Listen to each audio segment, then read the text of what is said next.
Assalamualaikum warahmatullahi wabarakatuh. Waalaikumsalam.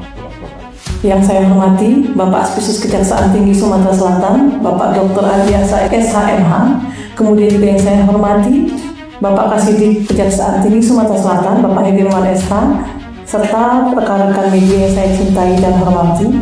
Pada hari ini Jumat, tanggal 25 Juli 2025, kita sampaikan perkembangan terkait perkara operasi tangkap tangan di kantor Camat Pagar Gunung, Kabupaten Lahad, yang mana dalam rilis sebelumnya telah kita jelaskan bahwa tim penyidik bidang khusus Kejaksaan Tinggi Sumatera Selatan telah melakukan operasi tangkap tangan di kantor Camat Pagar Gunung, Kabupaten Lahad, yang mana telah diamankan 1 orang ASN kantor Camat Pagar Gunung, 1 orang ketua forum Kades, dan 20 orang Kades pada Kecamatan Pagar Gunung, Kabupaten Lahad. Kemudian dilaksanakan rangkaian kegiatan penyidikan, yaitu dengan melakukan pemeriksaan saksi terhadap beberapa orang yang telah diamankan tersebut berdasarkan surat perintah penyidikan Kepala Kejaksaan Tinggi Sumatera Selatan nomor print 17 tanggal 24 Juli 2025. Selanjutnya, dari rangkaian kegiatan pemeriksaan saksi tersebut, tim penyidik mengumpulkan alat bukti yang cukup sebagaimana diatur dalam pasal 184 ayat 1 KUHP, maka tim penyidik menetapkan 2 orang sebagai tersangka dengan inisial sebagai berikut. 1.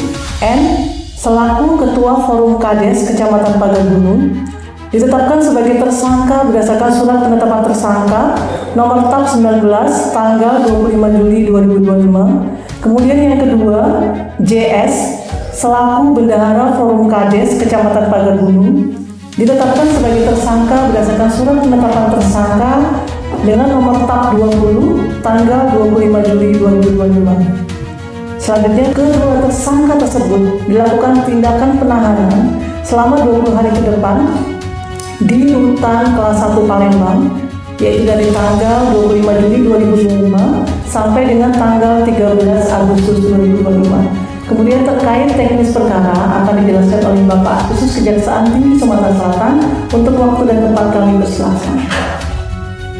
Baik, terima kasih Bu Kasipenkum yang saya hormati, Pak Kasidik dan seluruh rekan-rekan media yang hadir pada sore hari ini. Adapun perbuatan tersangka melanggar ke-1 primer pasal 2 ayat 1 junto pasal 18 Undang-Undang Nomor 31 Tahun 1999 tentang pemberantasan tindak pidana korupsi, junto pasal 55 ayat 1 ke 1 KUHP. Kemudian subsidiar pasal 3 junto pasal 18 Undang-Undang Nomor 31 Tahun 1999 tentang pemberantasan tindak pidana korupsi, junto pasal 55 ayat 1 ke 1 KUHP. Dan berikutnya atau kedua, pasal 12 huruf E Undang-Undang Nomor 31 Tahun 1999 tentang pemberantasan tindak pidana korupsi, atau ketiga, pasal 11 Undang-Undang Nomor 31 Tahun 1999 tentang pemberantasan tindak pidana korupsi. Adapun para saksi yang sudah diperiksa saat ini kurang lebih berjumlah 20 orang. Tim penyidik bidang tindak pidana khusus Kejaksaan Tinggi Sumatera Selatan telah menetapkan N dan JS sebagai tersangka dengan alasan: 1. Ditemukan fakta bahwa perbuatan kedua tersangka tersebut tidak hanya dilakukan pada tahun 2025, akan tetapi juga dilakukan pada tahun-tahun sebelumnya.